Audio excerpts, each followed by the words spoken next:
በስመ አብ ወወልድ ወመንፈስ ቅዱስ አሐዱ አምላክ።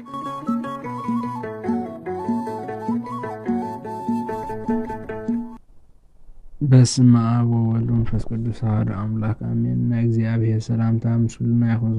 ዝኸበርኩን ተኸታተልቲ መደብ ቃለ ጸሎት ተዋሕዶ ቤተክርስቲያን መርበብ ሓበሬታ ናይ ኦርቶዶክስ ተዋሕዶ ቤተክርስቲያን ሃገረ ስብከት ሕቡራት መንግስታት ኣሜሪካን ካናዳን እዋናዊ ሓበሬታን ሰሙናውን ወርሓውን ንጥፈታት ቅዱስ ቤተክርስቲያንና ሒዝናልኩም እንቐርብ ናይ ዓውደ ዜና መርህ ግብሪ እዚ ዝስዕብ ሰናይ ምክትታል። ክብረ በዓል ደብረ ጽዮን ቅድስት ማርያም ኣትላንታ ጆርጂያ ብክብ ዝበለ መንፈሳዊ ማዕርግ ተጸንቢሉ። ዓመታዊ ክብረ በዓል ብዙኃን ማርያም ጳጳስ ሃገረ ስብከት ሕቡራት መንግስታት ኣሜሪካን ካናዳ ብፁዕ ኣቡነ ኤልያስ ሓላፊ ወፃኢ ዝምድናታት ፕሮቶኮላዊ ጉዳያትን ቀሲስ በረኸት ኪዳነ ካብ ልዕሊ 10 ግዝኣታት ሃገረ ኣሜሪካ ዝተወከሉ መምህራን ሊቃውንት ወልደ ክህነት ብኣሽሓ ዝቑጸሩ ምእመናትን ኣብ ዝረኽብሉ ብዕለት 21 መስከረም 2018 ዓ.ም ግእዝ ኣብ ቤተክርስቲያን ደብረ ጽዮን ቅድስት ማርያም ኣትላንታ ጆርጂያ ብክብ ዝበለ መንፈሳዊ ስነ-ስርዓት ተኸቢሩ።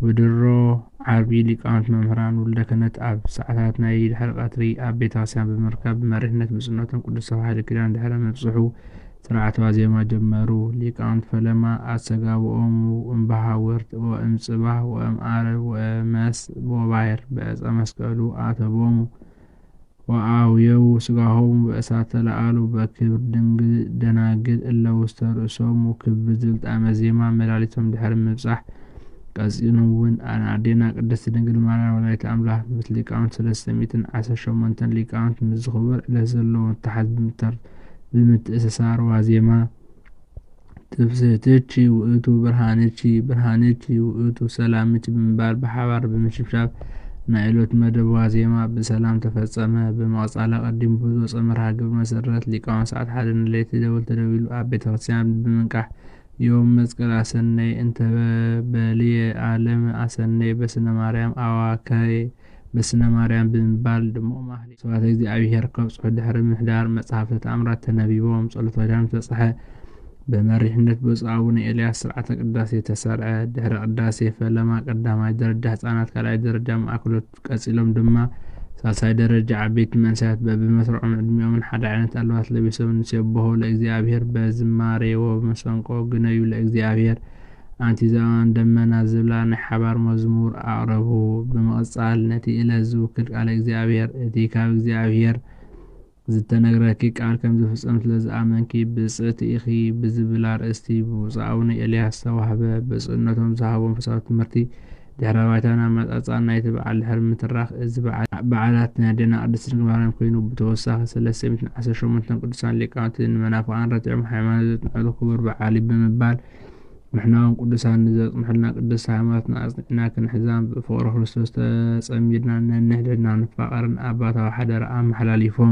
ብድሕሪ እዚ ዋና ጸሓፊ ሰብኣዊ ጉባኤ ዶክተር ኣሮን ሰብኣዊ ጉባኤ ብምውካል ዓመታዊ በዓል ቅድስት ድንግል ማርያም እንኳዕ ኣብጽሕና ድሕሪ ምባል ሓፈሻዊ ጸብጻብን ብሰንኪ ጽበትን ብዝሒ ምእመናን ተወሳኺ ሓድሽ ዓብዪ ቤተክርስቲያን ብተበግሶ ምእመናን ናይ ምሳሕ መደብ በፂሕዎ ዘሎ ዘሐጉስ ደረሻን ንህዝቢ ገሊጾም። ኣብ መወዳእታ ታቦተ እግዚአብሔር ብመሪሕነት ብፁዕ ኣቦናን መስቀል ጽንሓን ዝሓዙ ለባስያን ወልደ ክህነት ብሊቃውንቲ መንእሰያት ኣቦታት ኣዴታት ተሰኒዩ ብሸብሸቦን መዝሙራትን እልልታን በራኪ መስቀል ተሰኒዩ ኣብ ቀጽሪ ምዕዋዱ ኣብ ዓውደ ምሕረት ቆመ። ሰላም ኣብ ተባሂሉ ምህላ ድሕሪ ምግባር ብብራኬን ሰብኣዊ ርየትን ብፁዕ ኣቡነ ኤልያስ ናይቲ በዓል ፍጻሜ ኮነ። ብተወሳኺ ኣብዚ ቤተክርስቲያን እዚ ብፍላይ ዝተረኣየ ናይ መንእሰያት ተሳትፎ ከቢድ ጻዕሪ ቤተክርስቲያን ወለድን ዘመልክት ኮይኑ ንኻልኦት ኣብያተ ክርስቲያናት ጽቡቕ ኣብነት ከም ዝኾነ ተገሊጹ። ድሕሪ እዚ ብሰብኣዊ ጉባኤን ምእመናትን ዝተዳለወ ናይ ዕለቱ መኽፈልቲ ብምክፋል ድማ መደብ ናይቲ በዓል ብናይ ብጽኖቶም ብራኬን ስርየትን ተፈጸመ። ዓመታዊ ክብረ በዓል ቤተ ክርስቲያን ሆተ ሰማይ መድኃኔ ዓለም ሃሪስበርግ ብክብ ዝበለ መንፈሳዊ ኣገባብ ተባዒሉ። በብዓመቱ 27 መስከረም ዝበዓል ክብረ በዓል ቤተ ክርስቲያን ሆተ ሰማይ መድኃኔ ዓለም ሃሪስበርግ ግዝኣት ፔንሲልቬንያ ዝኾነት ሎሚ እውን ብፁዕ ኣቡነ ኤልያስ ጳጳስ ሃገረ ስብከት ኣሜሪካን ካናዳን ቀሲስ በረኸት ኪዳነ ሓላፊ ወፃኢ ዝምድናታት ካብ ዋሽንግተን ዲሲ፣ ፊላደልፊያ፣ ላናስተር፣ ኒው ጀርሲን ካልኦት ዝተፈላለያ ከተማታት ዝመፁ መምህራን ሊቃውንቲ ወልደ ክህነት ምእመናትን ኣብ ዝረኽብሉ ብዕለት 27 መስከረም 2018 ዓመተ ምህረት ብክብ ዘሎ መንፈሳዊ ማዕርግ ተጸንቢሉ ውዒሉ። ዓርቢ ሊቃውንት መስቀል ከእግዚኦ ሓጹር ወጥቅ መሰረተ ቤተ ክርስቲያን ጽንዕነ ቤዛነ ለእለ አመነ መጎሶሙ ለጻድቃን መስቀል ኮነ ቤዛ ብዙሃን እናበሉ ዝግባእ ስርዓተ ዋዜማ አብጽሑ። ቀጺሉ ቀዳም ለይቲ ደወል ቤተ ክርስቲያን ምስ ተደወለ ሊቃውንት ወልደ ክህነት ኣብ ቤተ ክርስቲያን ተጋቢኦም ነቲ በዓል ብዘስመ ቃለ እግዚአብሔር ተወከፍ ጸሎተነ ውስተ ንሃ ሰማይ ወስእለተነ ከመ መዓዛ ሰናይ ወዕጣነ ንጹሕ በቅድሜከ እናበሉ ዝግባእ ስርዓተ ማህሌት ከብጽሑ ሓደሩ። መጽሓፍተ ተኣምርን ገድልን ከምኡ ድማ ጸሎተ ኪዳን ገዚኦም ሓልዮም ምስ በጽሑ ስርዓተ ቅዳሴ ተዛዘመ። ብዝወፀ መርሃ ግብሪ መሰረት ፈለማ 3 መዝሙራት ተምሃሮ ቤት ትምህርቲ ሰንበት ኣብ 2 ደረጃ ማለት ህፃናትን ዓበይትን ኣቅሪቦም። ቀፂሎም ብፁዕ አቡነ ኤልያስ ኢየሱስ ስዱ ተስፋሆሙ ለሱዳን ብዝብል ኣርእስቲ ኣብ ዘስምዕዎ ስብከት ናይ ክርስቶስ ኣምላኽና ስደት ምእንታና እዩ። እዚ ድማ ነቶም ናብ ሲኦል ዝተሰዱ ኣዳምን ደቆን ካብ ናይ ነፍሲ ስደት ክመልስ ብስጋ ዝተሰዶ ስደት እዩ። ስለዚ ንሕና ምእንተ ጽድቂ ኢሎም ዝስደዱ ብፁዓን እዮም ከም ዝበለና ብስጋ ምስዳድና ከይኣክል ብነፍሱም ተሰዲድና ከንህሉ ክንጥንቀቕ ይግባእ ኢሎም። ብድሕሪ ዝዋና ጸሓፊ ሰብዓ ጉባኤ ኣቶ ኣንጎሶም ንኩሎም ተሳተፍቲ ናይ ዝበዓል እዝን ነዚ በዓል ንምዕራግ ብገንዘብ ጉልበቶምን ንብረቶምን ዘገልገሉ ብፍላይ ድማ ንኣዴታት ብስም ሰብዓ ጉባኤ መንፈሳዊ ምስጋና እዚ ደብሪ ምስ ኣቕረበ ኣብ መወዳእታ ታቦተ ሕጉ ብመስቀልን ጽናሓን ብዝሓዙ ለባስያን ተዓጂቡ ኣብቲ ሰፊሕ ቅርዓት ድሕሪ ምእዋዱ ኣብ ኣውደ ምሕረት ብምውቃዕ ብምህልላን ስርየትን ቡራኬን ብፁዕ ኣቦና ናይቲ በዓል ፍጻሜ ኮነ። ደብረ መድሃኒ ዓለም ኣብ ቤተ ክርስቲያን ብቕፅር ኣዝዮም ውሑዳት ምእመናን ዘለዎ ምሕድግ ዝበለ ከተማ ዝነበረ ኮይኑ ብፃዕርን ትግሃት ምእመናን ድሕሪ 8 ዓመት ካብ ግዜያዊ ቦታ ብደረጅኡን ስፍሓቱን ምስተን ዓበይቲ ቤተ ክርስቲያናት ዝሰርዕ ቤተ ክርስቲያን ብምዕዳግን ዘገልግሎም ካህን ብምምዳብን ግቡእ ኣገልግሎት ካብ ዝረኽቡ እዚ በዓል ንሳልሳይ ኣብ ዝሓድር ቤተ ክርስቲያን ይበዓል ከም ዘሎ ይፍለጥ። ብድሕሪዚ ብሰብዓ ጉባኤ ምእመናን ዝተዳለወ ናይ ዕለት መፈልቲ ብምክፋል ድማ መደብ ናይቲ በዓል ብናይ ብፁዕነቶም ብራኬን ስርየትን ተፈጸመ። ዓመታዊ ክብረ በዓል ኣቡነ ገብረ መንፈስ ቅዱስ ኣብ ቤተ ክርስቲያን ኮከበ ገዳም ኣቡነ ገብረ መንፈስ ቅዱስ ቦስተን ሕብራት መንግስታት ኣሜሪካ ብኸም ዘሎ መንፈሳዊ ኣገባብ ተባዒሉ። ቀዳም ዕለት 8 ጥቅምቲ 2018 ዓመተ ምህረት ግዕዝ ኣብ ኮከበ ገዳም ቤተ ክርስቲያን ኣቡነ ገብረ መንፈስ ቅዱስ ቦስተን ሕብራት መንግስታት ኣሜሪካ ጳጳስ ሃገረ ስብከት ኣሜሪካን ካናዳን ብፁዕ አቡነ ኤልያስ ሓለፋይ ወፃኢ ዝምድናታት ቀሲስ በረኸት ኪዳነ ሊቃውንትን ውልደ ክህነትን ኣብ ዝረኽብሉ ዓመታዊ ክብረ በዓል ኣቡነ ገብረ መንፈስ ቅዱስ ብኸም ዘሎ መንፈሳዊ ኣገባብ ተባዒሉ። ፈለማ ብፁዕ አቡነ ኤልያስ ካብ ዋሽንግተን ዲሲ ተበጊሶም ኣብ ሰዓት ቅድሚ ቀትሪ ብግቡእ ኣቃብላ ምስ ተገብረሎም ናይ ክብሪ ዕድማት ካብ ኣትላንታ፣ ዋሽንግተን ዲሲ፣ ፊላደልፊያ፣ ኒውጀርሲን፣ ኒውዮርክን፣ ባፍሎን ካልኦት ዝተፈላለዩ ዓድታት ዝመፁ መምህራን ሊቃውንት ውልደ ክህነት መንእሰያት ምእመናትን ብሰላም ድሕሪ ምእታዊ ዋዜማ ብመሪሕነት ብፁዕ አቡነ ኤልያስ ከምቲ ልሙድ ቅዱስ ተባሂሉ ጸሎተ ኪዳን በጽሐ። ሊቃውንት ብወገኖም ሃሌሉያ እንተ አጽናዕኮሙ ለአድባር በሃይልከ ወቁኑታን እሙንቱ በሃሊ ዝንቱ ሰብእሲ መምህርነ ኣባ ጸሊ በእንቲኣነ ኢሎም ብምድማር ስርዓተ ዋዜማ ብቅኔን መሰበ ቋኣትን ተሰንዩ ብዝግባእ በጽሐ። ካብዚ ቀጺሉ ቀዳም ለይቲ ደወል ቤተ ክርስቲያን ሰዓት 1 ቅድሚ ቀትሪ ተደዊሉ ሊቃውንትን ውልደ ክህነትን ነቲ በዓል ዕለትን ዘስምዕ ስብሓታት ወረባትን ብመስናይ ማህሌተ ጽጌን ተኣምርን በጺሑ። ብድሕሪዚ ብናይ ብፅነቶም መሪሕነት ጸሎተ ቅዳሴ ተሰርዐ። ብዝወፀ መርሃ ግብሪ መሰረት ተምሃሮ ትምህርተን በ3 መዝሙር ኣቕረቡ። ቀፂሎም ዋና ጸሓፊ ሰብዓ ጉባኤ ኣቶ ሙልጌታ ብስመ ምምሕዳር ሰብዓ ጉባኤ እዚ ደብሪ በፂሕዎ ዘሎ ደረጃ ምሕበራን ኣገዳሲ ሓፈሻዊ ህንፃዊ ስራሕትን ገሊፆም። ርእሰ ደብሪ ሊቀ ትጉሃን ቀሲስ ፍትዊ ተስፋ ጎጅግስ ብምስጋና ብወገኖም ንኩሎም ተሳተፍቲ ነዚ በዓል ንምምዕራግ ካብ ርሑቕ ቀረባን ዝመፁ ብገንዘቦምን ጉልበቶምን ንብረቶምን ካብ ዋዜማ ኣትሒዞም ዝሃቦም መንፈሳዊ ኣገልግሎት ብሓባር ኣመስጊኖም።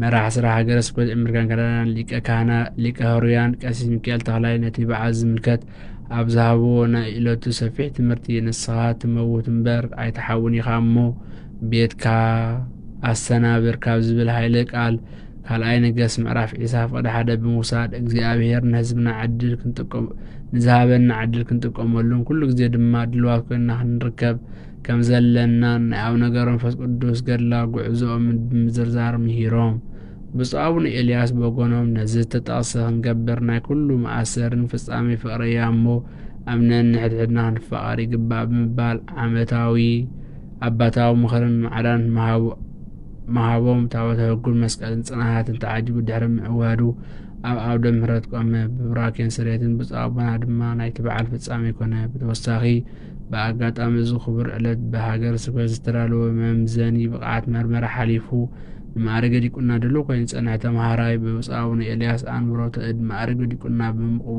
ነቲ በዓል ፍሉይ ድምቀት ተወሲኹሉ ውዒሉ እዩ። ብድሕሪ እዚ ብሰብካ ጉባኤ ምእመናትን ዝተዳለወ ናይ ዕለቱ መኽፈልቲ ብምክፋል ድማ መደብ ናይቲ በዓል ብናይ ብፁዕነቶም ቡራኬን ስርየትን ተፈጸመ። ክብረ በዓል ደብረ ሰላም መድኃኔ ዓለም ኦክላንድ ካሊፎርኒያ ብክብ ዝበለ መንፈሳዊ ድምቀት ተባዒሉ። ዓመታዊ ኣብ ወርሓ ጥቅምት ዝበዓል ክብረ በዓል መድኃኔ ዓለም ኦክላንድ ሎሚ እውን ብፁዕ አቡነ ኤልያስ ጳጳስ ሃገረ ስብከት ኣሜሪካን ካናዳን ቀሲስ በረኸት ኪዳነ ሓላፊ ፕሮቶኮላዊ ጉዳያት መንበረ ፓትርያርክ መምህራን ሊቃውንቲ ወልደ ክህነትን ተምሃሮ ትምህርት ሰንበትን ምእመናን ኣብ ዝረኽብሉ ኣብ ሃገረ ስብከት ፈራት መንግስታት ኣሜሪካ ቤተ ክርስቲያን ደብረ ሰላም መድኃኔ ዓለም ኦክላንድ ካሊፎርኒያ ብክብ ዝበለ መንፈሳዊ ኣገባብ ተባዒሉ። ብጽዕነቶም ኣብ ንኡስ ሃገረ ስብከት ምዕራባዊ ኣሜሪካ ከካይድዎ ዝቐነዩ ማርያዊ ጉዕዞ ብምቕጻል እዮም ናብ ከተማ ኦክላንድ ዓርቢ ኣብ ሰዓት ቅድሚ ቀትሪ ኣትዮም። ብምቕጻል ስርዓተ ዋዜማ ንምፍጻም ብብፁዕ አቡነ ኤልያስ ዝተመርሑ ካብ ዝተፈላለዩ ግዝኣታት ክፍለ ሃገር ሕቡራት መንግስታት ኣሜሪካ ዝመጹ ሊቃውንቲ መምህራን ወልደ ክህነት ሃሌሉያ መስቀልከ እግዚኦ ሃጹር ወጥቅ መሰረተ ቤተ ክርስቲያን እናበሉ ንዑ ዝምልከት መዝሙራትን መስተውቃዕትን ኣብጽሑ።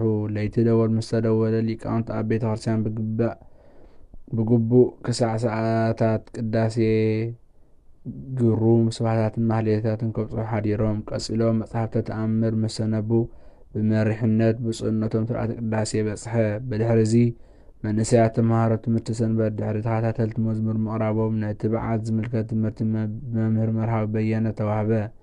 መምህር መርሃዊ ኣብ ትምህርቶም ነዚ በዓል እዚ ከነኽብር ከለና በቲ መድኃኔ ዓለም ዝገበረልና ውዕለታት ካብ መግዛእቲ ዲያብሎስ ሓራብ ወፂኡ መሰብልነት ብምርካብና ተስፋ ወረስቲ መንግስቱ ክንከውን ዝበቃዕናሉ ዕለት ብምዃኑ ኣመንና ተሓጒስናን ተፈሲናን ክነምዕሎ ከለና በቲ ሓደ ወገን ድማ ክርስቶስ ምእንታና ዝረኽቦ ሓሳረ መከራ ውርደት ኩሉ ዓይነት ሽግርን ክሳብ ኣብ መስቀል ተሰቒሉ መፂእ ሰትዩ መይቱ ናብ መቓብር ምውራዱ ድማ ስለ ዝኸፈለልና ስቃይን ሕማሙን እንዝከረሉ ክልተ ድርብ ስምዒት ዘለዎ ዕለት ምዃኑ ኣረዲኦም። ብምቕጻል ብፁዕ አቡነ ኤልያስ ናብ ዝኽበር ዕለታት ዘብጽሐና መድኃኔ ዓለም ክርስቶስ ብምስጋን ፈለማ እዚ ቤተ ክርስቲያን እዚ ኣብ ጥርናፉ ብቕዓት ሰንሰለታዊ ምሕደሮም ብኣብነት ዝጥቀስ ኮይኑ እዚ ኸውን ብፍላይ እዞም ኣብ ምሕደራ ሰብዓ ጉባኤ ዝጸንሑ ኣባላት ምሕዳር ዓብይ ግደን ኣስተዋፅኦም ብምግባሮም ከም ኣብነት ብምጥቃስ ልዕሊ $1 ሚልዮን ዝወድእ ተወሳኺ ሓድሽ ቦታ ክዕድጉ ምኽኣሎም ድሕሪ ምባል ሕጂ ግን ናይ ኣገልግሎቶም ዘመን ፈጺሞም ብሓደስቲ ይትክኡ ምህላዎም ናብ ብጽዕነቶም ብምቕራብ ስለቲ ዝገበርዎ መንፈሳዊ ዕዮ ብሰላምን ፍቕርን ብምፍጻሞም ምርቓን ቡራኬን ኣብ ቅድሚ ህዝቢ ተቐቢሎም። ብተወሳኺ ብፁዕ ኣቦና ንብዙሕ ዓመታት ህጻናትን መንእሰያትን ኣብዚ ዓዲ ዝተወልዱ ከይተረፉ ብምጥርናፍ ካብ ፊደል ምቑጻር ክሳዕ ዲቁና ካብኡ ሓሊፎም ድማ ክሳዕ ደቀ መዝሙርን ብምብቃዕ ኣብዚ ቤተ ክርስቲያን ኣብ ካልኦትን ዘገልግሉ ዘሎ መምህር ዮሴፍ ስለቲ ኣበርክቶም ትጋህቶምን ክብ ዝበለ ምስጋናን ቡራኬን ሂቦም። ካልኦት ድማ ኣብነቶም ክስዕቡ ተማሃጺኖም። ቀጺሉ ብዛዕባ ናይቲ ሓድሽ ብዙሕ ወጻኢታት ተዓዲጉ ዘሎ ቦታ ብወኪል ሰብዓ ጉባኤ ዶክተር መንግስቲ ኣብ መብርሂ ድሕሪ ምቕራቡ ብሊቀ ትጉሃን ቀሲስ ግርማይ ናይ ምስጋናን ቃል ተዋሂቡ። ኣብ መወዳእታ ስርዓተ ታቦተ ሕጉን ምፍጻም ታቦተ ሕጉ ብቡራኬ ኣቡና መስቀልን ጽናሃን ዝሓዙ ለዋስያን ወልደ ክህነትን ብሸብሸቦ ሊቃውንትን ብመዝሙር ትምህርቲ ሰንበትን ብምህልላ ምእመናትን ተሰኒዩ ኣብ ቀጽሪ ድሕሪ ምዕዋዱ ብቡራኬን ስርየት ብፁዕ አቡነ ኤልያስ ናይቲ በዓል ፍጻሜ ኮነ። ክብረ በዓል ቤተ ክርስቲያን ደብረ ኃይል ቅዱስ ሚካኤል ኣብ ሃገረ ስብከት ኣሜሪካ ከተማ ሲንሲናቲ ብክብ ዝበለ ስነ ስርዓት ተባዒሉ። ኣብ ሃገረ ስብከት ኣሜሪካን ካናዳን እትርከብ ቤተ ክርስቲያን ደብረ ኃይል ቅዱስ ሚካኤል ሲንሲናቲ ዓመታዊ ክብረ በዓል ብዕለት 12-13 ሕዳር 2018 ዓመተ ምህረት ግእዝ ብመሪሕነት ብፁዕ አቡነ ኤልያስ ጳጳስ ሃገረ ስብከት ኣሜሪካን ካናዳን ብድምቀት ተጸንቢሉ። ዓርቢ ንግሆ ሰዓት 9 ቅድሚ ቀትሪ ሊቃውንቲ ቤተ ክርስቲያን ካብ ዝተፈላለዩ ክፍለ ግዝኣት ኣሜሪካ ኣብ ቤተ ክርስቲያን ደብረ ኃይል ተረኺቦም ብሓባር مرهم مالته بدمنا وكله ليلته ببرهان أسات النابلو نتاريخ كبرن قدسنا قدس ميكائيل زملكتكم ون እግዚአብሔር بفتان تردأنت قدس ميكائيل غيرون حزب إسرائيل بحر إيرترا كفيلو كاب ግብጽ ዘውፅኣሉ መስተንክር ተኣምር ብዝምስጥ ጣዕመ ዜማ ገይሮም ዋዜማ ኣብፅሑ። ዋዜማው እንዳተኻየደ ከሎ ንጉስ አቡነ ኤልያስ ጳጳስ ሕቡራት መንግስታት አሜሪካን ካናዳን ንምቕባል ለባስያን ካህናት ወርቂ መስቀል ብርክት ዝበሉ ውልደ ክህነት ኣባላት ቤተ ክርስቲያን ትምህርቲ ሰንበት ወለዲ አቦታት አዴታት ማዕርፎ ነፈት ተረኺቦም በከመ ባረኮ አብርሃም ለይስሐቅ ወዱ ባርከኒ አቡነ ኤልያስ እናበሉ ብድምቀት ተቀቢሎሞም ብፁዕ አቡና ኣብ ቀጽሪ ቤተ ክርስቲያን ምትበጽሑውን በተመሳሳሊ ድሙቕ አገባብ ዓጅቦም ተቀቢሎሞም ልክዕ ፍርቂ መዓልቲ ብቡራኬ ብፁዕ አቡና ቅዳሴ ጀሚሩ። ድሕሪ ቅዳሴ ኣመሓዳሪ ቤተ ክርስቲያን ደብረ ኃይል መርጌታ ብርሃንን ኩሎም ኣጋይሽ እንኳዕ ደሓን መጻኹም ኩሎም ሓፂር መልእኽቲ ኣመሓላሊፎም። ብቡራኬ ብፁዕ አቡና ናይ ዓርቢ ስርዓተ ዋዜማ ቅዳሴን ተዛዚሙ ንጽባሓይቱ ፍርቂ ለይቲ ቤተ ክርስቲያን ተደዊሉ ብምንቃሕ ሊቃውንቲ ንክብሪ ቅዱስ ሚካኤል ዝምልከት ንልቢ ዝምስጥ ስርዓተ ማህሌት ተምሳል መላእክቲ ኮይኖም አንተኑ ሚካኤል መና ዝኣውረድከ ወአንተኑ ለእስራኤል መና ዝኣውረድከ እናበሉ ሙሉሌይቲ ከብፅሑ ድሕሪ ምብፃሕ ብመሪነት ብፁዕ አቡነ ኤልያስ ለከ ሰዓት 6 ቅድሚ ቀትሪ ስርዓተ ቅዳሴ በፅሐ። ብዝወፀ መርሃ ግብሪ መሰረት ድሕሪ ቅዳሴ ናይ ዕለቱ ትምህርቲ ብመልአከ ብርሃናት ቀሺስ ወልዳይ ናይቲ ዘመንን ዕለትን ዝሰማማዕ ቀሪቡ። ብድሕሪዚ መልእኽቲ ሰብዓ ጉባኤ ብኣመሓዳሪ ቤተ ክርስቲያን መርጌታ ብርሃነ ቀሪቡ። ካብዚ ብምቕፃል ብፁዕ አቡነ ኤልያስ ጳጳስ ሃገረ ስብከት ሕቡራት መንግስታት አሜሪካን ካናዳን ቃለ ቡራኬን ኣባታዊ መክረን ምዕዳን ሂቦም።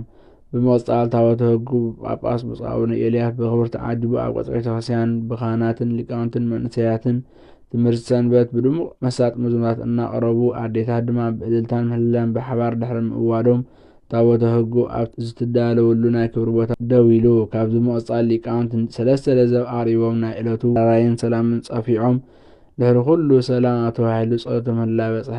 ብሰብካ ጉባኤን ህዝብን ተዳለወ ናይ ዕለቱ መኽፈልቲ ብምክፋል ድማ መደብ ናይቲ በዓል ብናይ ብፅዕነቶም ቡራኬን ስርየትን ተፈጸመ። ክብረ በዓል ቤተ ክርስቲያን ደብረ ምሕረት ቅዱስ ሚካኤል ኣብ ንኡስ ሃገረ ስብከት ምዕራብ ሃገረ ስብከት ኣሜሪካ ብከም ዘሎ ስነ ስርዓት ተባዒሉ። ኣብ ሃገረ ስብከት ኣሜሪካን ካናዳን እንተርከብ ቤተ ክርስቲያን ደብረ ምሕረት ዓመታዊ ናይ ቅዱስ ሚካኤል ክብረ በዓል በዕለት 14-15 ጥቅምቲ 2018 ዓ.ም ግእዝ ብመሪሕነት ብፁዕ አቡነ ኤልያስ ጳጳስ ሃገረ ስብከት ኣሜሪካን ካናዳን ከምኡውን መራሒ ስራሕ ንኡስ ሃገረ ስብከት ምዕራብ ኣሜሪካ ሊቀ ትጉሃን ቀሲስ ሃብታም ቀሺስ ሰሎም ብድምቀት ተጸንቢሉ። ካብ ዝተፈላለያ ከተማታት ካሊፎርኒያን ካልኦት ክፍለ ሃገራት ኣሜሪካ ከውዕሉ ዝመፁ ሊቃውንቲ ወልደ ክህነት ምእመናትን መንእሰያት ምእመናትን ብሰላም ድሕሪ ምእታዎም ብሓባር ናይ ቅዱስ ሚካኤል ዝምልከት ጣዕመ ዜማ ዘለዎ ዜማ ድሕሪ ምብፃሕ ብጸሎት ተዛዚሙ። ብፀዓቀ ስራሕ ምክንያት ብፁዕ አቡና አቡነ ኤልያስ ናብ ዋዜማ ከርክቡ ዋላ እንተዘይከኣሉ ዓርብዒ ሰዓት 11 ናይ ምሸት ከኣትዉ ከለዉ ወልደ ክህነት ምስ መንእሰያትን ምእመናንን ምእመናትን ናይ ደብረ ምሕረት ቅዱስ ሚካኤል ብማዕርግ ዘለዉ ኣቀባብላ ተቐቢሎሞም።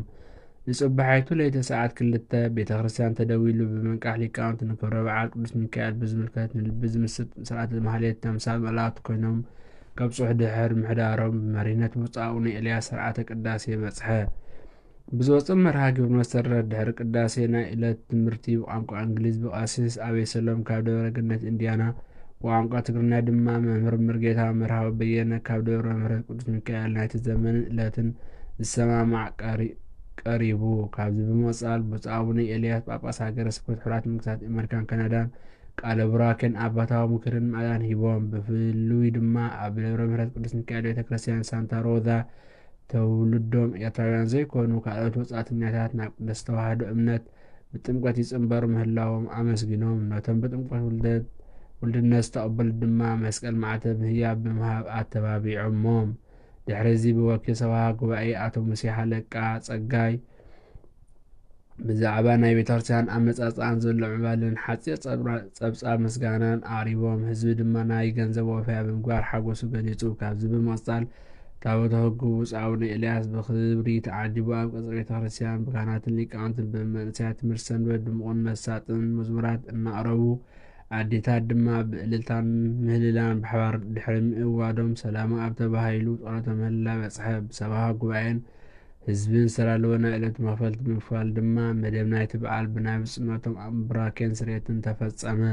ካብዚ ብምቕጻል ብፁዕ ኣቦና ደኺሙ ኸይበሉ ናብ ቅዱስ ገብርኤል ቤተ ክርስቲያን ኣብ ፖርትላንድ ኦሪገን ንኡስ ሃገረ ስብከት እትርከብ ምስ ቀሲስ ሃብተኣብ ኣምሪሖም። ኣብኡን ድማ ንቅሩብ ግዜ ብምኽንያት ሕማም ናይ ዝነበሩ ካህን ብዘይ ካህን ዝጸንሑ ቤተ ክርስቲያን ካህን መዲቦምሎም። ብመሪሕነት ብፁዕ ኣቦና ድማ ስርዓተ ቅዳሴ ምስ በጽሐ ናይ ዕለቱ ትምህርትን ቃል ምዕዳን ሂቦም። ናይ ቅዱስ ገብርኤል ቤተ ክርስቲያን ህዝቢ ድማ ሓገሶም ገሊጾም። ብናይ ብጽነቶም ጸሎት ናይቲ ዕለት መደብ ተፈጸመ። ክብረ በዓል ህዳር ጽዮን ኣብ ቅድስቲ ድንግል ማርያም ናሽቪል ቴነሲ ሃገረ ስብከት ኣሜሪካ ብክብ ዝበለ ስነ ስርዓት ተባሂሉ። ኣብ ሃገረ ስብከት ኣሜሪካን ካናዳ ትርከብ ቤተ ክርስቲያን ቅድስቲ ድንግል ማርያም ዓመታዊ ናይ ህዳር ጽዮን ክብረ በዓል ብዕለት 19 ኢሳን ህዳር 2018 ዓመተ ምህረት ግዕዝ ብዕለት 28 ህዳር 2025 ዓመተ ምህረት ፈረንጂ ብመሪሕነት መራሒ ስራሕ ሃገረ ስብከት ኣሜሪካን ካናዳን ሊቀ ሆርያን ቀሲስ ሚካኤል ተኽላይን ካልኦት ወልደ ክህነትን ዝርከብዎም ብድምቀት ተኸቢሩ። ድሮ ዋዜማ ዓርቢ ሰዓት 5 ኣጋምሸት ምስቶም ካብ ዝተፈላለያ ግዝኣታት ክፍለ ሃገራት ኣሜሪካ ከውዕሉ ዝመፁ ሊቃውንቲ ወልደ ክህነት ድማ ብሓባር ንታሪክ ክብርን ቅድስናን ኣዴና ቅድስቲ ድንግል ማርያም ዝምልከት ጣዕመ ዜና ዘለዎ ዋዜማ ድሕሪ ምብፅሑ ብጸሎት ተዛዚሙ። ንጽባሒቱ ለይቲ ሰዓት 1 ቤተ ክርስቲያን ተደዊሉ ብምንቃሕ ሊቃውንቲ ንክብሪ በዓል ኣዴና ቅድስቲ ድንግል ማርያም ዝምልከት ንልቢ ዝምስጥ ስርዓተ ማህሌት ተምሳል መላእኽቲ ኮይኖም ከብጽሑ ድሕሪ ምህዳሮም ስርዓተ ቅዳሴ በጽሐ። ብዝወፀ መርሃ ግብሪ መሰረት ድሕሪ ቅዳሴ ብህፃናት ክብረ ቅዱሳን እትብል ነዋሕ መዝሙር ቀሪቡ። ካብዚ ቀፂሎም ድማ ብዓበይቲ መዘምራን ብዛዕባ ኣዴነት ቅድስቲ ድንግል ማርያም እትገልጽ መዝሙር ንገርን ንኣደይ እትብል ኣቕሪቦም። ናይ ዕለቱ ትምህርቲ ሊቀ ሆርያን ቀሲስ ሚካኤል ተኽላይ መራሒ ስራሕ ሃገረ ስብከት ኣሜሪካን ካናዳን ካብ ቀዳማይ ሳሙኤል 2:12 ደቂ ኤሊ ግና ክፉኣት ነበሩ ፍርሃት እግዚኣብሔር ከዓ ኣይነበሮምን ዝብላ ኣርእስቲ ትምህርቲ ነቲ ዕለት ክብረ በዓል ዝምልከት ቀሪቡ። ካብዚ ብምቕጻል ታቦተ ሕጉ ብክብሪ ተዓጂቡ ኣብ ቀጽሪ እቲ ቤተ ክርስቲያን ብካህናትን ሊቃውንትን ብመንእሰያት ትምህርቲ ሰንበትን ድሙቕን መሳጥን መዝሙራት እናቐረቡ ኣዴታት ድማ ብእልልታን ምህልላን ብሓባር 3 ግዜ ድሕሪ ምእዋዶም ሰላም ኣብ ተባሂሉ ጸሎተ ምህልላ በጽሐ። ብሰብካ ጉባኤን ህዝብን ናሽቪል ዝተራረቡ ናይ ዕለቱ መክፈልቲ ብምክፋል ድማ መደብ ናይቲ በዓል ብራኬን ስርየትን ተፈጸመ። እምበኣር ክቡራት ተኸታተልቲ ንሎሚ ዝበልናዮ ዜናዊ መሰናዶታት እዚ ክከታተልዎ ፀናሕኩም እዩ ነይሩ። ኣብ ዝመጽእ ግዜ ብካልእ ዜናዊ መሰናዶታት ክሳብ ንራኸብ ሰላም እግዚኣብሔር ምስ ኩልና ይኹን። ስብሐት ለእግዚአብሔር ልዑል ወለወላዲቱ ድንግል ወለመስቀሉ ክቡር አሜን።